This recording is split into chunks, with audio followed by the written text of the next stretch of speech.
নমস্কার বন্ধুরা, আজকে আমি একটা নতুন রেসিপি নিয়ে আপনাদের সামনে আসলাম। এটা আমার মায়ের রেসিপি। তো এটা হচ্ছে ঝিঙ্গা দিয়ে ছোলার ডাল কী করে করবে। এই দেখুন ঝিঙ্গা এনেছে কত বড় বড় হাজব্যান্ড। প্রথমে ঝিঙ্গা আলুকে কেটে নেওয়া হয়েছে, সুন্দর করে ডুমো ডুমো করে জল দিয়ে ধুয়ে নেওয়া হয়েছে। ছোলার ডালটা ভিজিয়ে রাখা হলো। এরপরে কি কি লাগবে এখানে দেখিয়ে দেওয়া হয়েছে। জল দিলাম,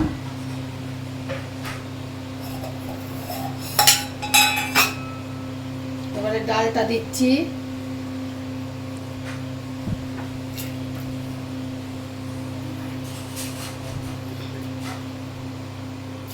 নুন অল্প দিচ্ছি আর একটু হলুদ দিচ্ছি। এবারে দেখি ডালটা সিদ্ধ হলো কিনা, খুলছি আমি এবারে।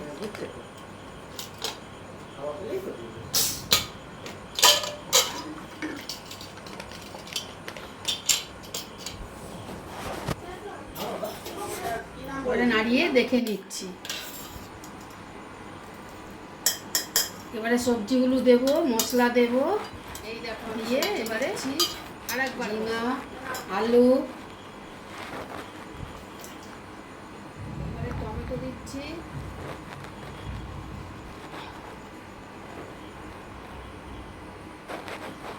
চিনি দিচ্ছি, লঙ্কা গুঁড়ো দিচ্ছি, ধনে জিরের গুঁড়ো দিচ্ছি, আবার একটু হলুদ দিলাম, আবার একটু নুন দিলাম। এবারে বসাবো।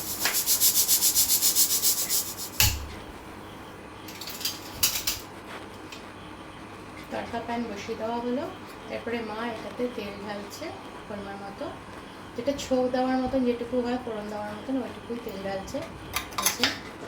এর মধ্যে ওই যে ডালটা বানিয়েছে তার ফোড়নটা দেবে।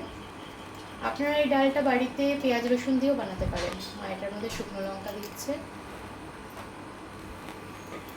লঙ্কাটা ভাজা ভাজা হোক, তারপরে একটু পরে জিরাও দিয়ে দেবে। ওর মধ্যে গোটা জিরা বা সাদা জিরা যেটাকে বলেন সেটা দিয়ে দেবে। একটু তেলটা গরম হয়ে যাক, তারপরে আপনারা এটার মধ্যে যেটা বলছিলাম পেঁয়াজ রসুন দিয়েও করতে পারেন। নন বেঙ্গলিজরা এই ডালটা করে ঝিঙ্গা দিয়ে, ওরা কখনো করে, বেশিরভাগ ওরা নিনুয়া দিয়ে করে। ওরা এই জিনিসটাই করে, এটার মধ্যে একটু পেঁয়াজ, আদা, রসুনের পরিমাণটা বেশি দেয়, কাঁচা লঙ্কা, আর কাঁচা লঙ্কা দিলেও দিতে পারেন, না তো শুকনো লঙ্কা বেশি দেয়, লঙ্কার গুঁড়ো, টমেটো এগুলো দিয়ে ওই তেলের মধ্যে একসাথে এখন ফ্রাই করবে, করে ওটার মধ্যে দিয়ে দেবে, মানে ছোকটা দিয়ে দেবে। আমরা শুধু গোটা জিরা আর শুকনো লঙ্কাকে করছি। দেখুন লঙ্কাটা প্রায় ভাজা ভাজা হয়েছে, এবার জিরাটা দিয়ে দেওয়া হবে এর মধ্যে।